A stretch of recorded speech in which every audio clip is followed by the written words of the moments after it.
Owain Yeoman and Tim Kang aren't real cops, but they're TV Police!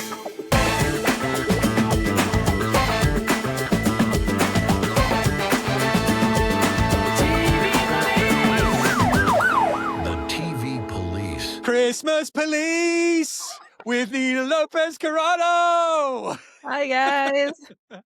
Oh my goodness. What an amazing, amazing time to have you on. I cannot think of a cheerier, rosier holiday persona to have than the lovely Nina. Yeah, Oh, I do love Christmas. that's right. That's right. Talking of Christmas, I saw Chris Long. See what I did there? Yeah. Couple days ago, and we were at Jimmy Gadd's screening of A Winnie the Pooh Christmas. Just seeing Chris, I mean, I cannot say your name, Nina, without thinking of Chris saying it in my mind. Does it sort of rattle around in your mind in the same? Because every Does time that we refer even to ring you, a bell? It must. Nina, Oh, my God. 7 years of hearing him yell that. right? Actually, more mean- than that, because I was with him before we even started the mental. Right. I started putting together our whole mentalist family here, and I realized that you have a lot of mentalist family, right? So we recently did. I'm trying to remember which episode it was. The episode starring, you know who I'm going to say, right? Julian Acosta? Julian Acosta. We were just Who- talking about him. Just happened to be Steve Preciado, who we both agreed was probably one of the nastiest pieces of work to have graced the screen, certainly in season 1 of The Mentalist. And I don't mean that about Julian, who I know is adorable and lovely, but what an amazing, amazing character that was. And then when I was looking to see your sort of, distinguished, insane credits that you've currently been working on, I was like, wait a second. That's Steve Preciado. And to be this memorable, from a guest episode so many years on, all kudos to him. But Nina, welcome to the TV Police. What a Thank treat to have you. you. How you doing? I am doing great. I'm so happy to be here. It's been so nice to listen to you guys go down memory lane. I'm shooting in Winnipeg right now, and we got here, and the rental that we got wasn't very homey, and I'm 27 weeks pregnant, so I was like having a full meltdown, and Julian was just like, that's it. We're going to Walmart and buying a Christmas tree. And Oh literally my God, that I night, love that. we went and bought a Christmas tree and all the decorations, put the Christmas tree up, and my daughter was happy and I was happy, and we averted a full meltdown. I love it. Congratulations. Great. Had no idea. That is absolutely thrilling. This is one of the wonderful things about doing this show, getting to check in with people who, we spent so much time with, and from assistant to executive producer, director, writer, probably national pickleball star. I don't know, anything else you want to put in there just to make us feel bad about ourselves? Remind me, Nina, you were with us pretty much from day one, right? I didn't do the pilot, but I came on when Chris came on. So we started on episode 101. I guess that was Amazing. the first episode after the pilot. And yeah, I was there all the way until the end. So I was Chris's assistant, I think, until season 4. Mhm. And then I became a producer on the show. And then season 7, I directed my first episode of television. First Amazing. episode of television ever. Ever. Yep. Yeah. Yeah, on The Mentalist. That's great. Everyone that we've had on the show to date has sort of given us a little bit of an overview of their journey to The Mentalist. Would love very much to hear about what that looked like for you. I grew up in Michigan, in a small town in Michigan. I grew up in a mobile home, literally on the wrong side of the tracks. And so growing up, my brother, Sammy, who also worked on the show, he was in the writer's office. Love him. We both kind of were always like making short films and stuff growing up. And my sister Ava was always a part of it. And then when I decided I wanted to go to school, I went to Full Sail, which was a film production school. The day after graduation, I moved out to Los Angeles with 8 of my dude friends. And we moved into this big house in Northridge. And it was obnoxious. It was like the real world, but I was the only female, and I was also the only one that got a job. So it was just like beer pong in the living room. At one point, they were like, "Can't we just bring the trash cans in the house so then we can like eliminate one step?" Like, this is terrible. So I lasted 1 year, but I was working for the small production company called Freestyle. I was working there as an intern I wasn't getting any money. I also only had like $600 in my bank account. So I knew that I couldn't do it for very long. So I called one of my instructors from film school and I was like, this other internship won't pay me. And he's like, why don't you just call them and tell them, be like, I'd love to do this internship, but if you can't pay me, then I can't do it. And maybe they'll be able to. So I called them and I get the production coordinator and she's like, oh, we're really sorry. We can't pay you. So, okay, I'm really sorry. I can't come back.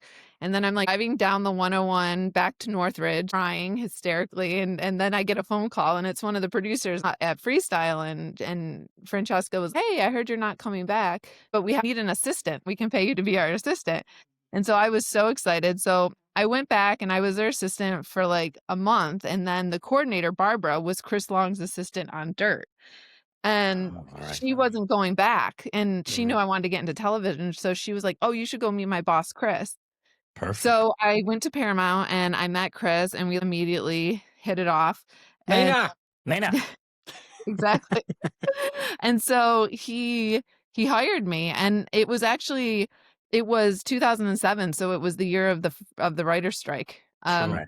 So we started in, I think, September and they went on strike in August. And like, that was the worst thing that could have happened to the industry, but it was kind of the best thing that happened to me because Chris was the only producer standing and he was like directing 2 of the 5 episodes we got slid under the door.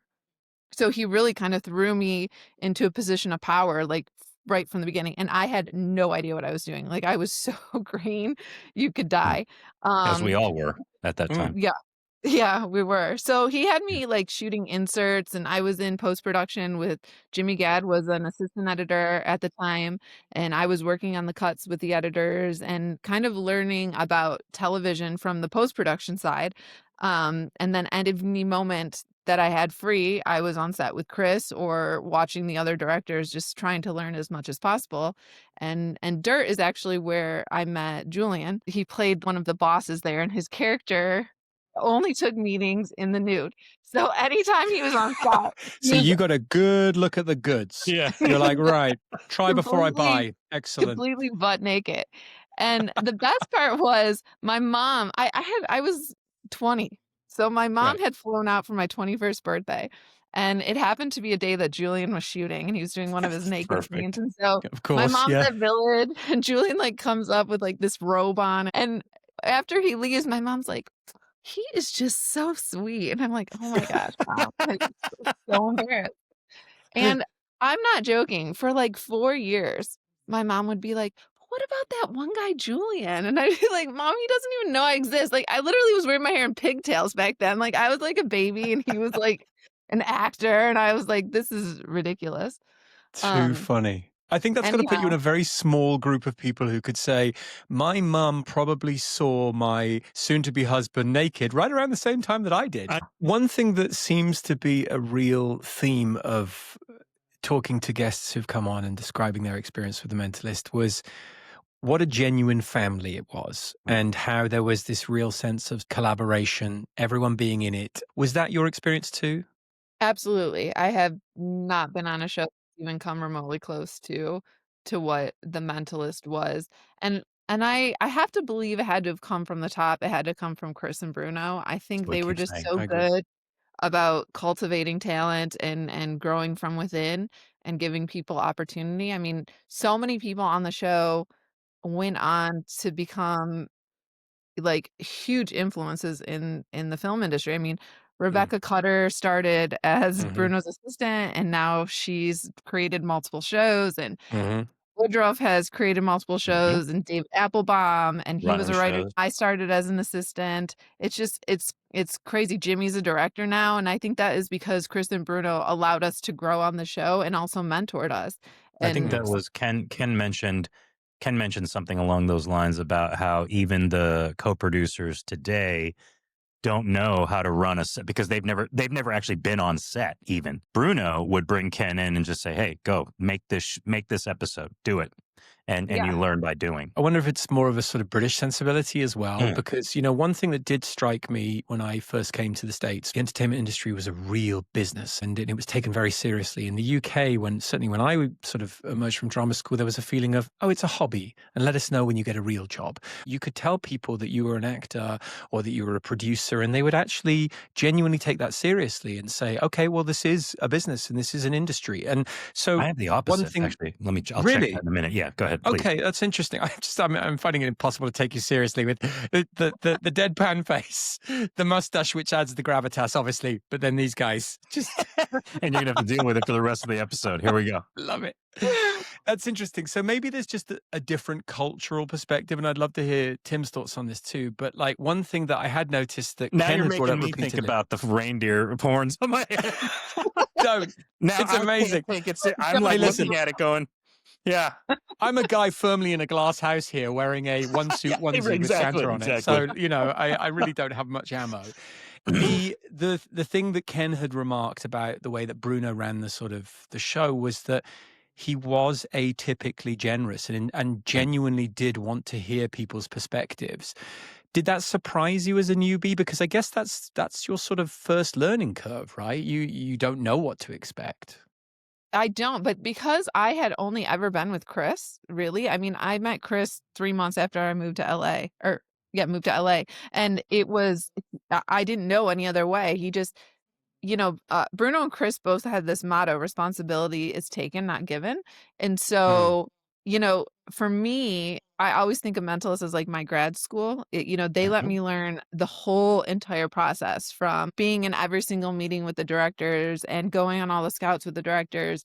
I oversaw color timing. I went to every single final playback and gave notes on like all of the sound editing. Like, I was a part of the whole entire process, and that's just an experience that I have never seen anybody else get. And it is why I'm sitting here today, because if they wouldn't have allowed me that access, I don't think I would have been able to be as successful as I am. And the fact that they let me sit on set and learn from all of those directors over 150 episodes, I got to really hone in on, the things that I saw that directors did that I didn't really like or that didn't really work, in my opinion. And then the things from directors who I really loved, and there was so many great directors on our show, like John Showalter and Charles Beeson and Dave Barrett and all those guys who would, they were also a part of the mentoring process and letting me in on like how it's done. So then when it was my turn to step up, I had all these tools that most other people don't have.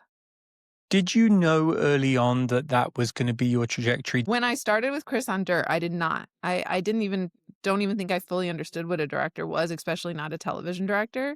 But about halfway through our season on Dirt, Chris was like, you need to make a decision. What do you want to be? What do you want to do? And so that's when I decided, like, I want to direct. And particularly I wanted to be a producing director. I wanted to do what Chris was doing, because the part of filmmaking that I love is also the family part of filmmaking. And being on a show and being able to create the overall look was something that I really loved. So I would get to do both things. I'd get to create the vision, but I'd also get to be a part of the producing. And so I think it was really important that I got to spend so many years on The Mentalist and with Chris. So I got to figure out how to be a producing director very early on in my career, unlike other directors who don't usually get that opportunity until later. Yeah. That's a really important distinction, and one that might need a little bit of explanation for people outside of the industry too. Can you give us a sort of a quick layman's terms explanation of where a producer's role begins and ends, and where a director role begins and ends, and how a producer-director works? And maybe some of the different titles too, right? Co-producer, associate producer, assistant producer. It just goes on and on and on. Yeah. It does. Executive producer. So executive producer is a tricky one in television, because sometimes there's so many of them. So there's a writing executive producer, and then you have like someone like on The Mentalist, Chris Long, who was a producing director, executive producer. And our show was very traditional. Mentalist was a traditional show. Bruno ran the writer's room, Chris ran production. And that was the distinction between the two. Bruno was a part of all the decision making, but he really entrusted Chris's vision of the show. And, Chris's responsibility as a producing director would be to help prep all of the directors that come in. We get a new director every single episode. Sometimes we would bring in like one director to do 3 episodes a season, but they were spread among the whole entire season.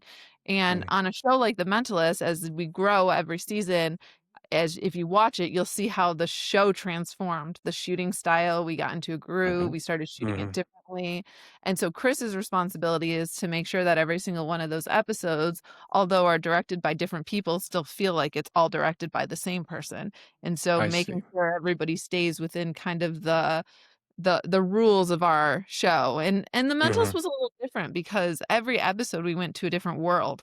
So there was a lot of world building that got to happen.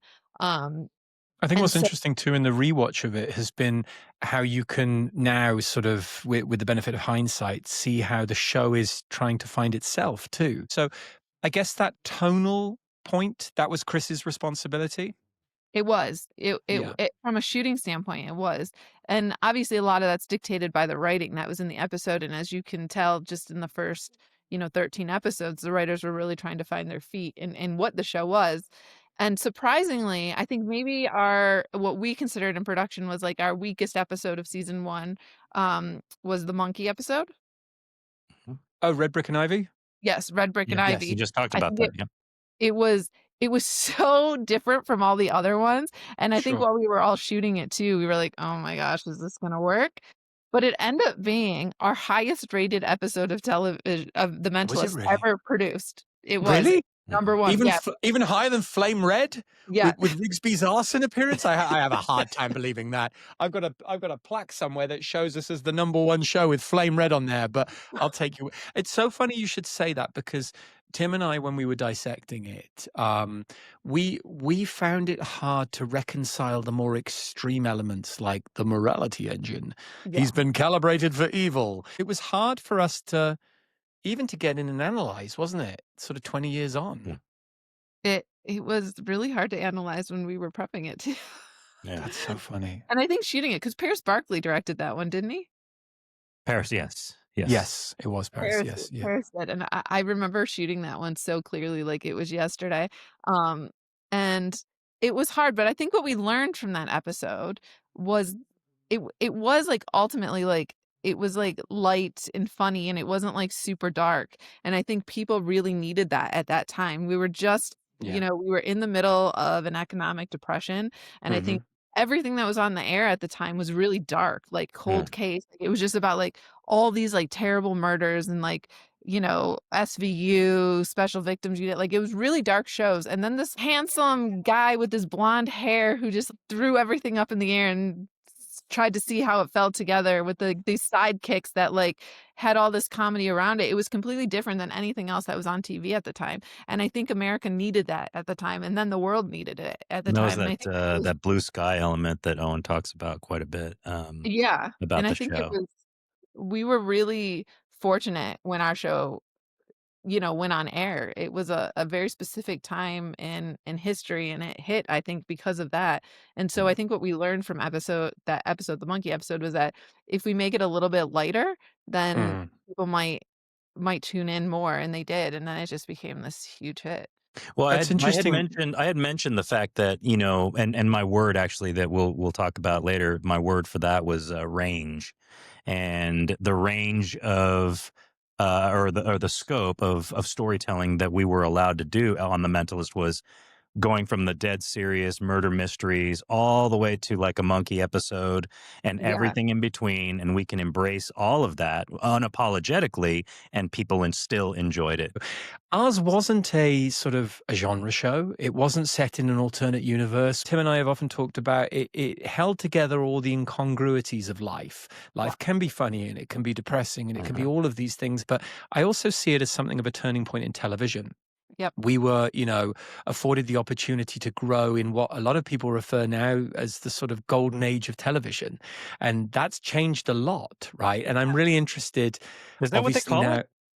Well, yeah, the early noughties, right, were considered the sort of the heyday of television because, Is it you know, really? prior Okay. to I didn't know prior that. to Yeah. streaming, it was network TV in its greatest, splashiest, most Mhm. expensive form. And then, of course, it's all become very different now. So when you've had a proven ground in that kind of television, we saw the kind of copycats and the other legitimate franchises that were built off the back of us. Yep. How do you take that kind of training and now translate that into the hyper realism of something like The Last of Us, you know, which you've just been working on, or, you know, the House of Dragon or American Hostage? Where do you draw from that? Yeah, it's definitely a different mindset. But I think one of the reasons I was able to transition into it is because of what I learned on my time on The Mentalist and the crime procedurals I did thereafter, is because we have to shoot so efficiently in network television. One of the reasons why network directors usually don't get hired on higher end television shows is because they think we only know how to shoot in one way. But what I was able to do, because I had people that, you know, helped push me forward, was show them that I can make what you're making, but I could maybe do it a little bit more efficiently than what you're doing That's currently. interesting. Yeah. Cheaper. Yeah. Yeah. And that's a hard thing because they it's scary for them because that's not what Mhm. they're used to doing. And so I got my first chance to do that on The Nevers, which was an HBO show created by Joss Whedon. And the reason I was able to get that opportunity was because of a network television show. I did multiple episodes of Agents of S.H.I.E.L.D. and Joss's brother and sister-in-law were the showrunners on that show. And Joss needed someone to come in and do this, like, it was a whole different world building episode for The Nevers. He didn't trust anybody. And so they were like, you should get Nina. She's directed for us on S.H.I.E.L.D. and I think she'll really be able to take your vision and bring it to life. And so HBO at first were definitely not keen on me doing that. At the time, I had only done network TV. I was the producing director on A Million Little Things for ABC at the time, and they were very scared. And so Really? I was up in Vancouver shooting, and they're like, you need to come down here because I was going to shoot that episode during my hiatus in between seasons. And so I got on a plane and I went down to LA and I met with all the executives at HBO and, Miranda Heller used to be one of the executives at HBO. So I had like kind of this little tie into The Mentalist that Sure. really helped me out in there.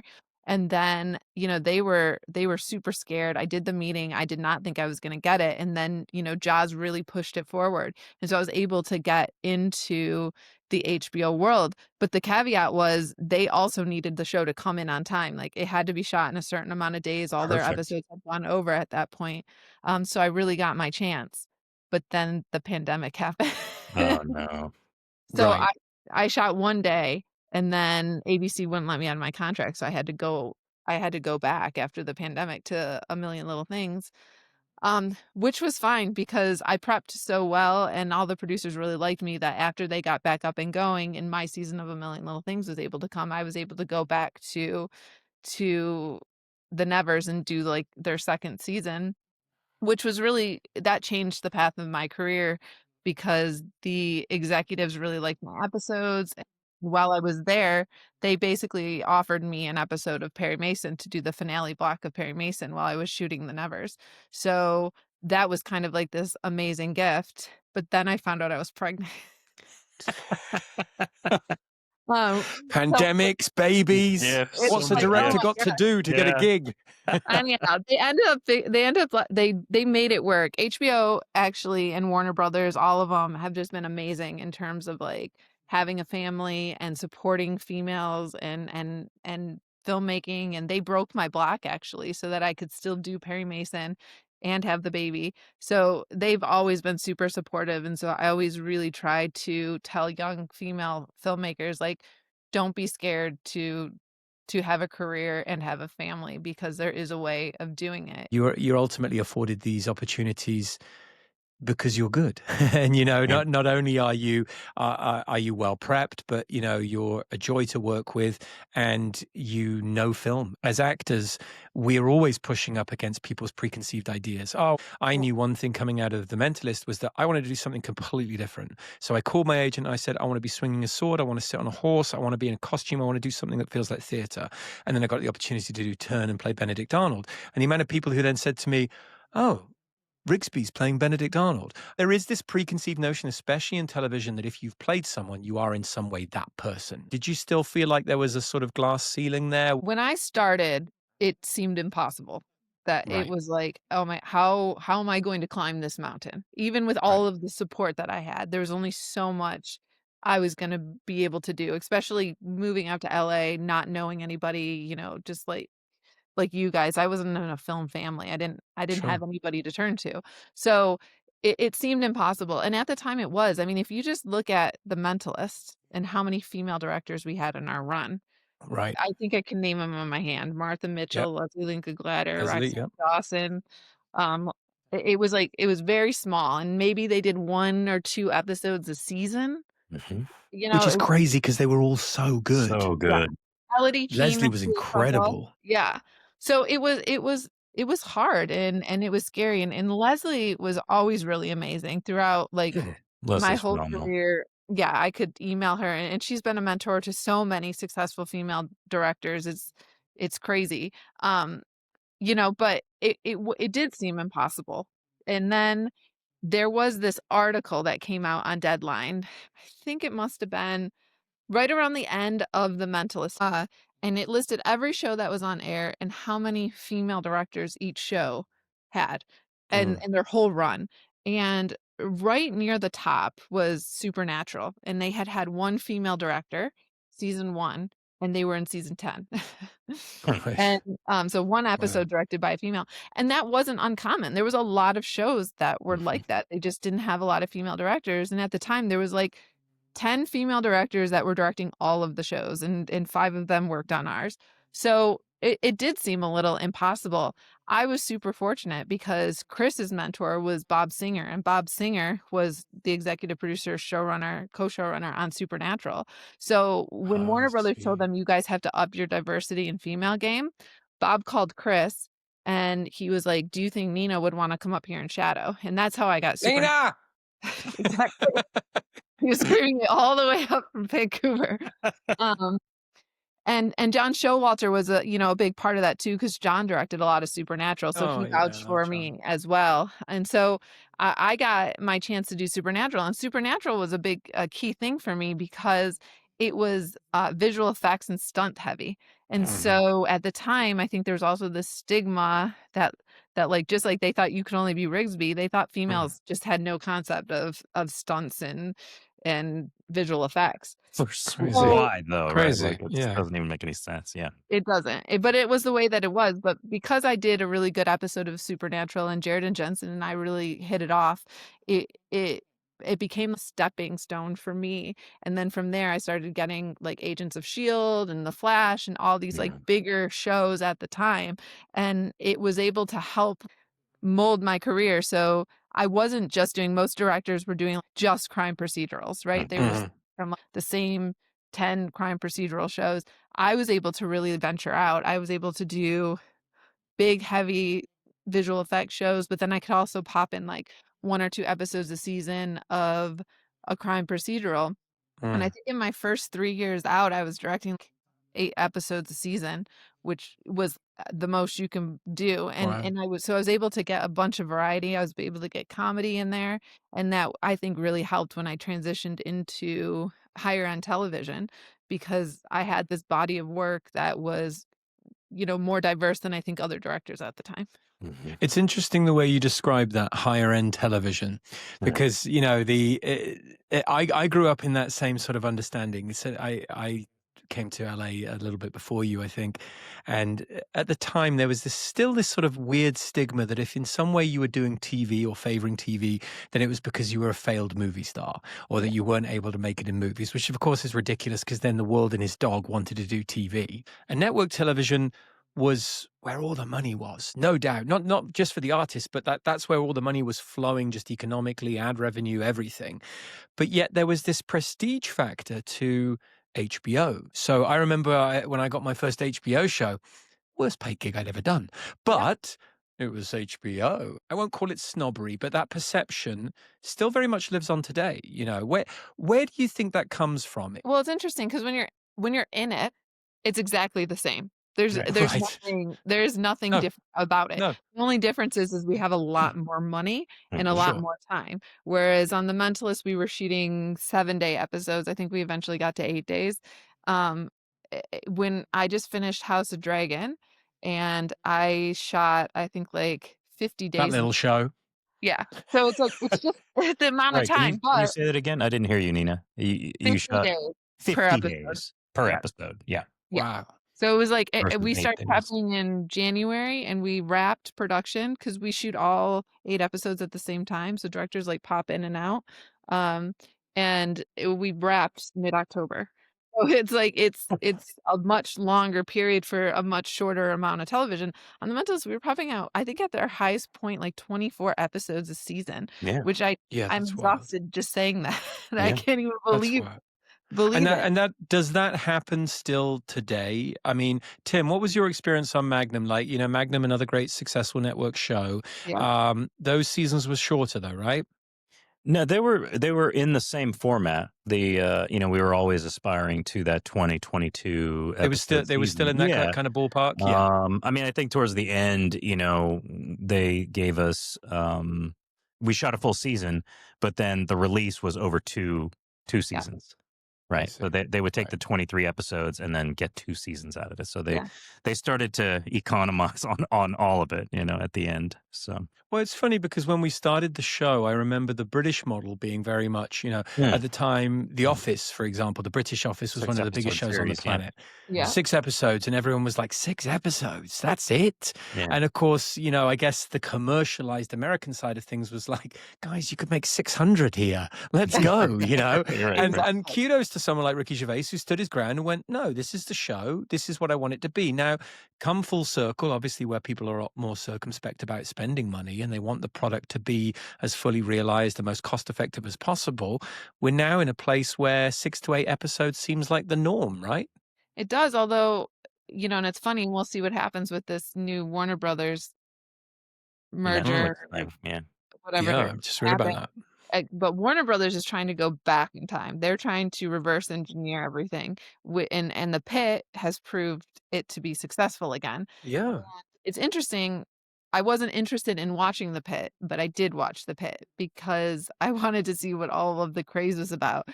And there was something very nostalgic about watching a simple show. Yeah, it was. You were watching. There was something nostalgic about watching watching that same show. Yeah. And now that's what they're doing. Like they stay want with me, guys. Yeah.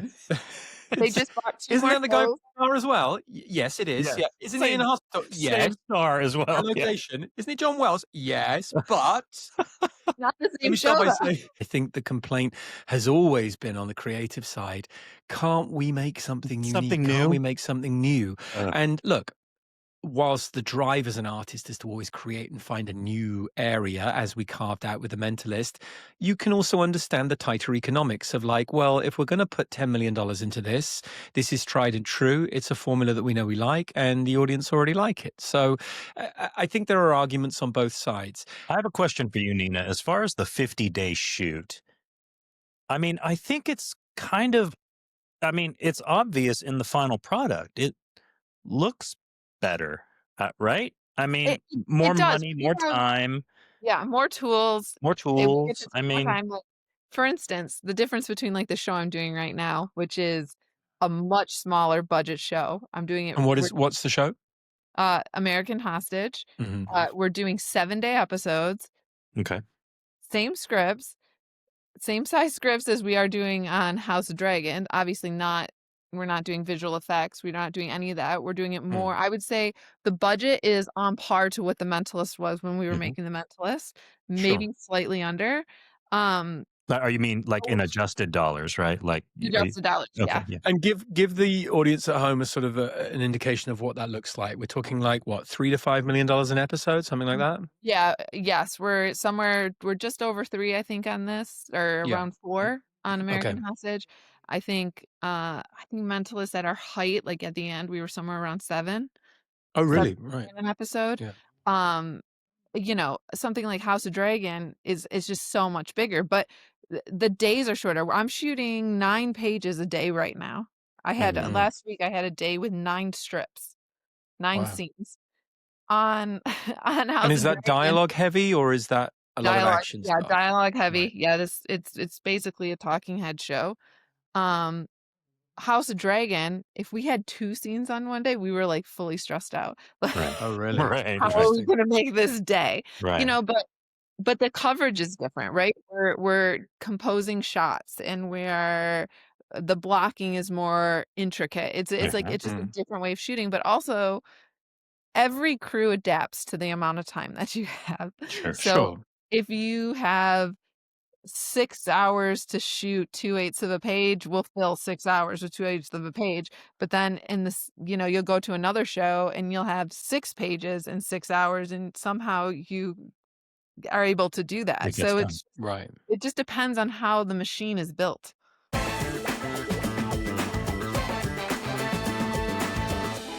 Getting into the episode, this was a really, really fun one, I thought. And it was a I did typical too. Yeah. Dave Barrett style episode. It Yeah, had right. a lot of The Barrett style episode. it had a lot Double of it. Now, barrel Barrett. Mhm. double barrel Barrett, indeed. Walk us through what Dave Barrett might have been walking through as a director coming into this episode. Our pattern at the time was 4 days out on location and the rest on stage.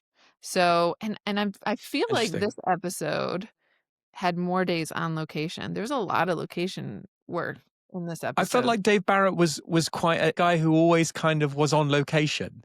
Like all my recollection of Dave's episodes were down by the beach, because then he could do Yeah. something spectacular with a flying camera. Or how many days then would you have ahead of the episode to get yourself ready for this?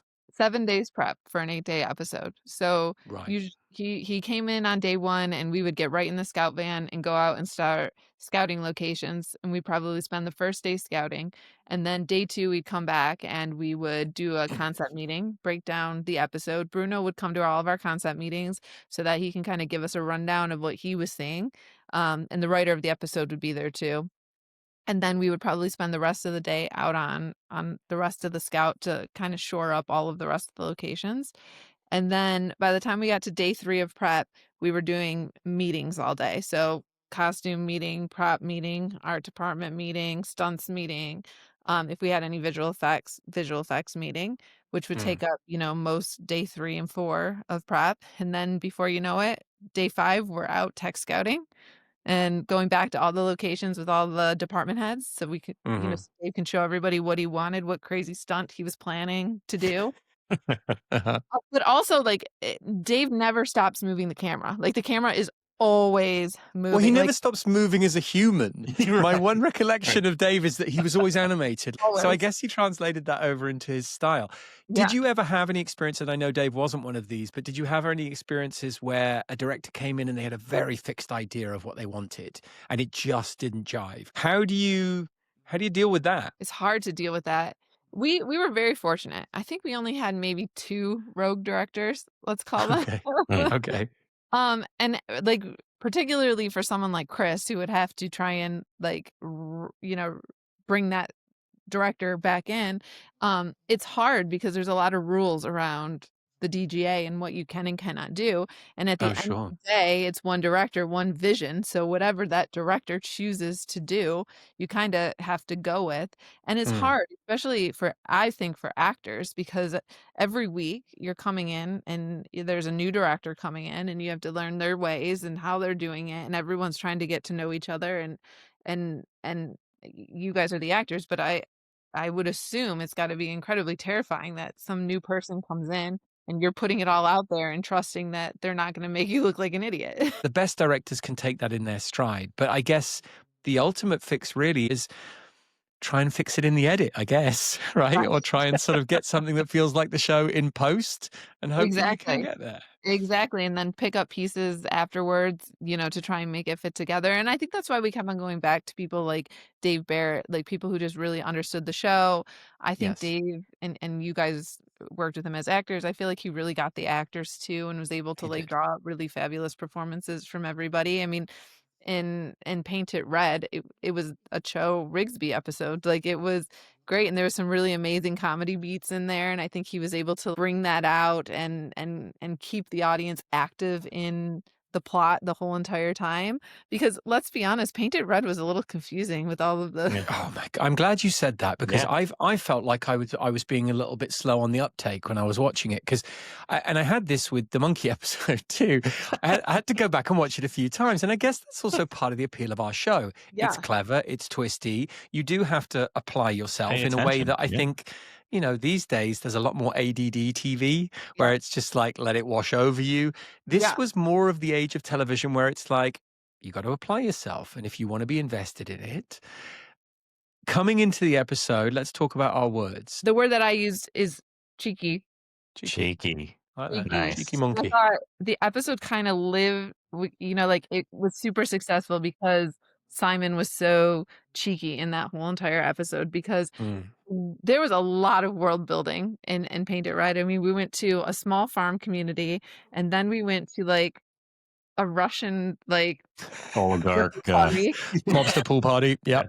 And then, but also I was like, are we in a house or are we in a hotel? Like that was a little because of the stairwell that Rigsby and Cho were in. I was like, how is that? I still couldn't translate where we were in relation to that. And then I was like, maybe it's not as confusing to the world because I knew the location. Like we shot that house in Encino, and so I knew like where it was.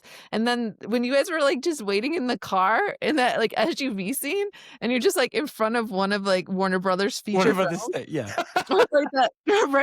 like railing in the background, and I'm like, where are they supposed to be? Where is that? Yeah, it's so funny, isn't it? The difference between being an insider and like, because these are the things that are just lost on viewers, and they're like, you guys were just parked outside the house because that's where our imagination took us. All I can remember was picking up that scene in another episode. We'd run over, and I think that had to be a pickup, which is why I think it was done outside stage 9.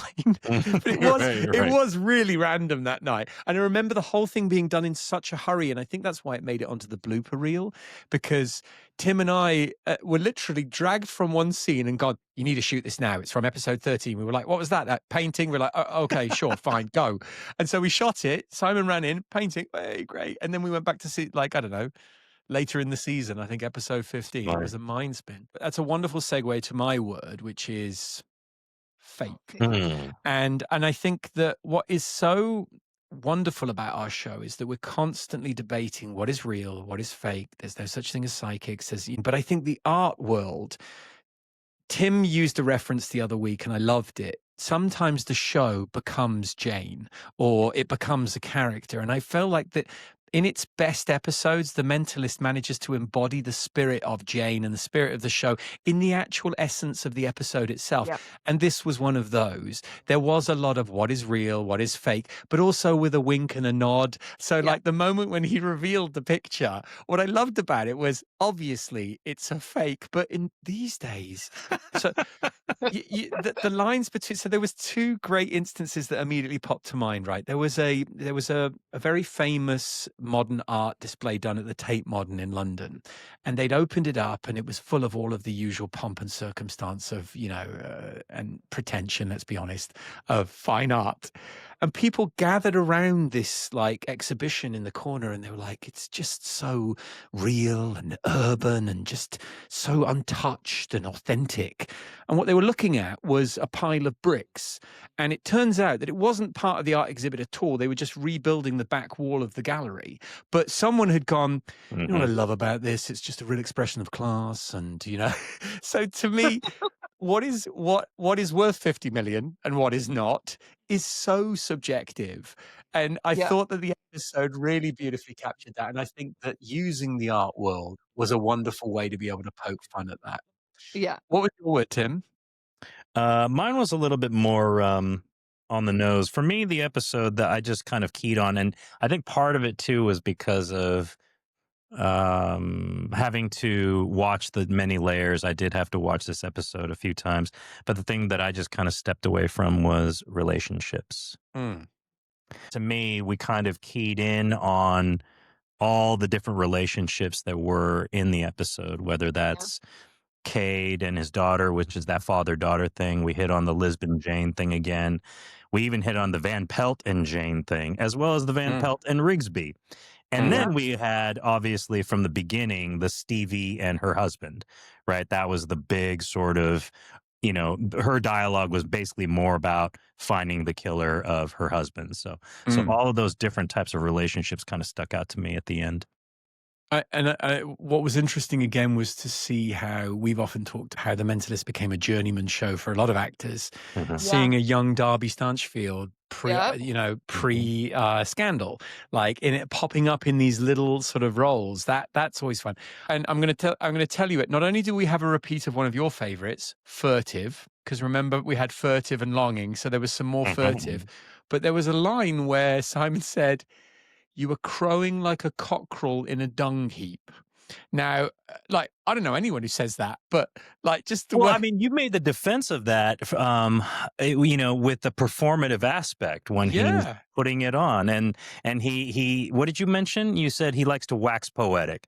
Now, wax lyrical, or wax lyrical, wax poetic, right? I mean, I think there is that to that degree, but it's also the stylized nature of our show. I've held that belief from the beginning, is that it is kind of stylized. Show sometimes doesn't even talk the way that a normal person would talk, and it's just slightly elevated. When it comes to Jane, though, I noticed that the more insulting he gets, the more elaborative and sort of decorative he gets. So it's almost always right as a prelude to getting punched in the face. Ken Woodruff claimed that as one of his things. Did you guys have active conversations about that in the writers and producers' rooms?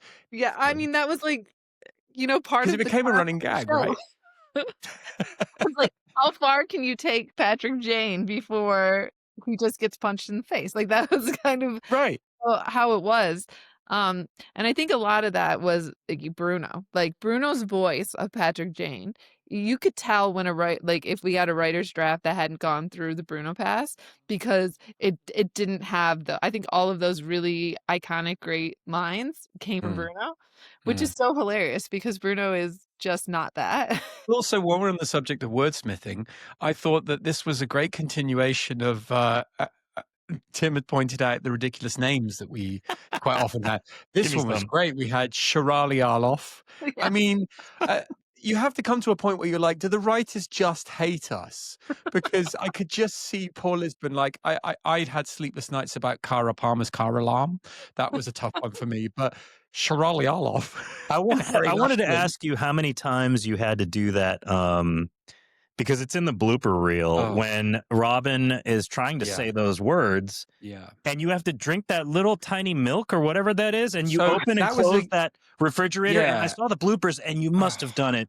I think I did. Times. Yeah, it went into double digits for sure, and it was one of those things where I didn't even know if it was on camera because it was funny because you would reset.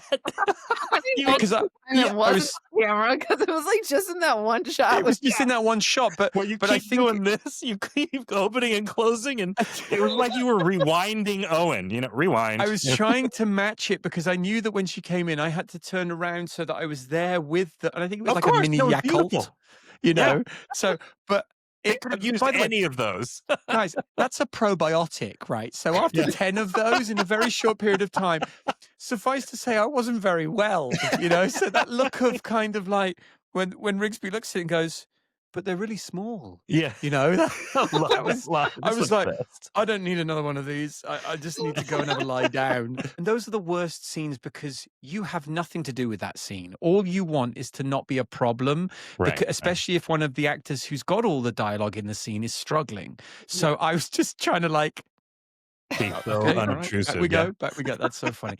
But was that an actively talked about thing on the production side, Nina? The names. I know that there's a good deal of difficulty sometimes in name clearance, but at times, and this was one of them, I feel like the names became almost deliberately strange. This was an Owen Mahoney episode, so his episodes were always a little out there, and the names were always a little crazy. So I think he was doing it to you guys on purpose. I think so too. I think so too. Yeah. I thought, would you like to have a quick stab at the synopsis, Tim? Yeah, sure. Let's see. Paint It Red, episode 13, directed by Dave Barrett, written by Owen Mahoney, the son-in-law of A wealthy executive, A.P. Cade, is murdered in his office. A $50 million painting, The Moreau, is also stolen from said office. The CBI team investigates, and a Russian oligarch / gangster, Shirali Arlov, is the prime suspect. It's almost hilarious listening to that. It's like so crazy. There's a lot going on. There's a lot going on I there. almost need you to repeat the synopsis. I got lost halfway through the synopsis. I'm like, okay, right. What?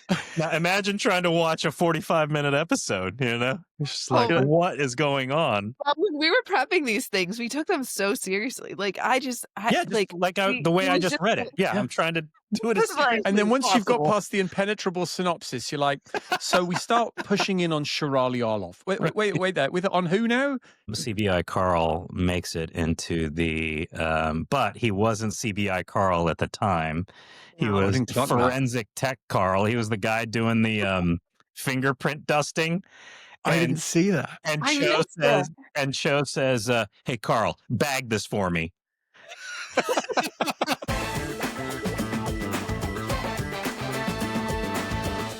Tonally, a lot of shifts within this episode. So, you know, the fact that A.P. Cade was just a straight out and out hole, and that was who my money was on, just as a viewer coming in. I was like, oh, he's clearly just wanted to clear the decks for his daughter, doesn't like the scumbag husband, thinks he's beneath her. But of course, what became most informative about that relationship was the way that it was able to lens the loss that Patrick Jane has suffered, and the sort of the talking to that he gives to him at the end of the episode. Whilst half in jest, there was, as he acknowledges, a lot of truth in that too. Also, I felt like we were pushing the boundaries of network TV. I didn't realize you could show people doing drugs on a table on that, that right? we did that, and also the sexy scene at the beginning. Dave Barrett really pushed the Really envelope. went there. Oh yeah. Episode later on, I can't remember what season it was, and we had like 2 guest stars in a hotel room, and the underwear that she was wearing, like she was in a bra and panties, and it was too much butt cheek, and we spent so much money in visual effects adding more Straightening it out. underwear. So I was like, when I saw this episode, I was like, wow, we were a little raunchy there for It did get super sexy, and one thing that I noticed about Dave is that he was someone who always managed to bring his flavor without disrupting the tone of The Mentalist. It felt younger, but it was quite sexy, and it still worked, and I quite liked it. And by comparison, we all felt a little bit like, you know, suddenly quite straight-laced when we came in. I felt like it was such a polar opposite to that beginning where it was like, wow. He used to always like come in with like some crazy idea. Like he would pick a song. I remember one episode, it was that song that Rihanna and Eminem did together, and like he was obsessed with that music video, and like for the whole episode was like, this is what this episode is going to be. But he was so like passionate and excited about it. But that was very common for him. Like he would be like into one thing, like a song or a music video or something, and then he would base that whole episode on it. And so everybody kind of saw what his vision was while we were prepping his episodes, because that's what he That was was his into. touchdown. Very Yeah. much a Dave Barrett thing. Yeah. Are you a musically oriented director? Do you find that that's a good way of being able to convey a mood or a feeling for you? I do think it is. I use a lot of Shot Deck. For those people that don't know what that is, it's a database that has stills from like all of the movies and television shows that have been created. So you can like type in keywords, and I can put together like a presentation for my DP so that they could see what I'm going for in an episode, which I find is super helpful to convey what I'm wanting to do visually in that episode. Yeah, because it must be one of the biggest challenges, I guess, is sort of trying to translate what's here out there and show people this is my vision. Nina. So you have the shot deck, so you can actually, you know, take shots, that kind of thing. You go into storyboards at all? Like, and do you preconceive the shots that you want specifically, or do you just go with shot deck? No. So for storyboarding, I do that depending on what the show is. Like this show that I'm on right now, I'm not storyboarding just because we don't have enough time. But on bigger shows, when I was doing like House of Dragon and The Last of Us, definitely like the key scenes, especially like when I was doing The Last of Us, when we were doing all of the water work. I storyboarded all of that stuff so that we could break it down, because all those scenes were shot in multiple places. Like, it was layer upon layer of layer. So being able to get everybody on the same page, storyboarding is definitely the easiest way to do that. And in House of Dragons, just trying to get everybody to kind of see my vision with the dragons, and and how, like, especially in the dragon fights and stuff, how we want to make that happen. I usually start with the storyboards, and then the storyboards are given to our visual effects artists, and then they do a full previs. So then they previs all of them so that we can see it together. And then with the help of the visual effects guys, who are like, they're the geniuses behind the dragons, they help make it cohesive so that we can shoot it on the day. So storyboards are super, super helpful. And on the Mentalist, we would do storyboards for stunt sequences. Quite often, but other than that, usually it's just me drawing on my iPad where all the actors are going for the blocking, and then all my camera positions, and then that was going to be my next question is, do you draw them yourself, or do you have an artist kind of conceive, or you describe it and the artist comes up with it, or sounds like you just hand draw everything? Yeah, I'll show you one second. Oh, perfect. Those ears are still they're not coming off. And you can see the movement too. Keep them on for the rest of the season.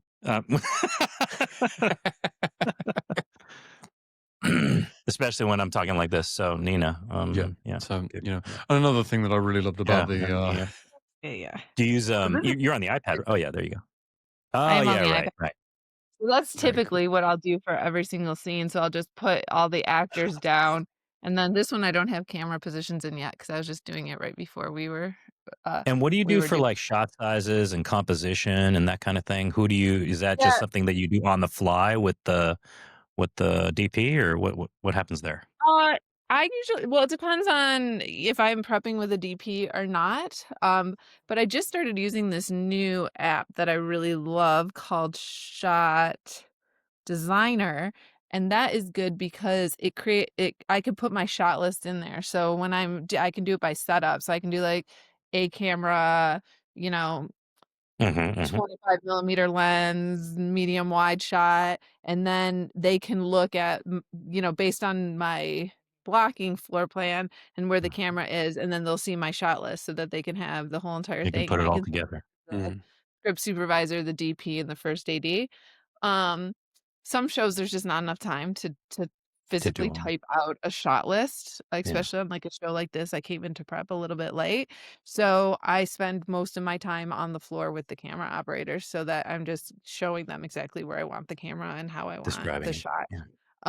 Just because you touched on them, I'd love to just, whilst we're sort of diverting from the episode, as we always tend to do, I'd love for you to just talk quickly about The Last of Us and House of Dragon, because obviously they are two juggernaut shows. Last of Us, how many episodes have you directed of the show? I did one episode of The Last of Us season 2. Right. I wasn't on season 1. I did the finale episode. And I did not think I was going to get The Last of Us. When I didn't know anything about the game. I watched season 1, but I didn't know, I didn't know Pedro Pascal's character was going to die in season 2. And when I went into the meeting, and Craig Mazin, who's amazing, he's the showrunner, he was like, in episode 2, Pedro dies. And I was like, he dies? Sure you want to do that? Are you did you guys fully think this through? And I was like, I got out of the meeting. He's pretty popular right now. Maybe we should rethink this. Yeah. And I called my managers. I'm like, I blew that. I'm like, there is no way I'm getting that show. That is. Did you direct the episode where he gets killed? No. Oh God, they would never have forgiven you. Killed the internet's daddy. Ooh, girl. To get that one. And I was like, I'll never get it. And then, so I guess I pitched myself well enough to crack that. He ended up giving me the finale. So I went from I'm never getting that show to getting the finale. It was I was super, super excited. And then while I was shooting The Last of Us, that's when I got a call from Ryan, the showrunner over at House of Dragon. And, I interviewed with Ryan. He was looking for a director that he can bring on for season 3 that hopefully would be able to go on to season 4. The show's only supposed to be, or it's rumored to only be 4 seasons. Sure. And so I was super excited about that because, the Game of Thrones family was just like something that I could never even imagined I would be able to be a part of. Mm. So after I interviewed with Ryan and then Last of Us went well and then they gave me House of Dragon, that was just like really amazing. And I got to spend a year in London, which was so cool. So Um, cool. and then Does it film in Ireland or does it film in London? it films in London. We're at Right. Leavesden Studios, Warner Oh, Brothers. sure. Yep. Yeah. I always felt like almost every single person I went to drama school with is in that show. And obviously, when Game of Thrones was on, we were in The Mentalist. And I was like, guys, I'm pretty good with a sword. And, I'm quite a big guy. I'm not bad at the medieval stuff. So when I heard that there was like 4,000 spin-offs, I was like, right, okay, now is the time. Come on. I'm coming in. I mean, even my last name, Sir Owain of Yeoman. Come on.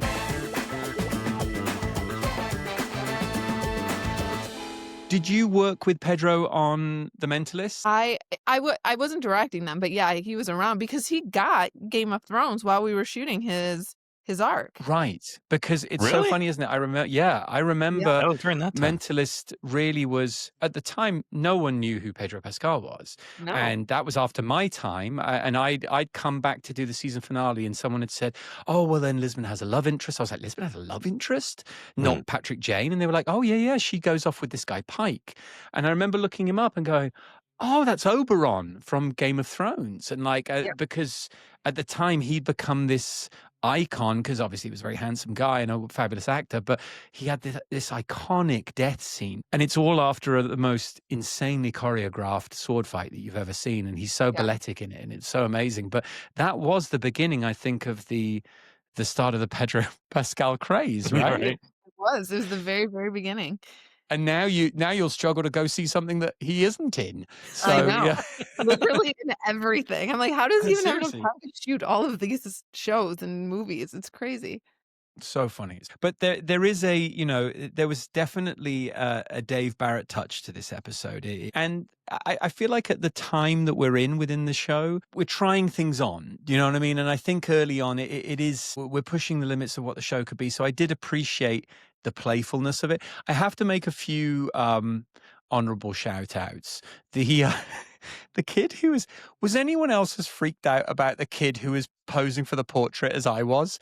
There was such a weird poltergeist vibe about her. No disrespect to the actress. It was just the setup. She was dressed in this weird 1920s.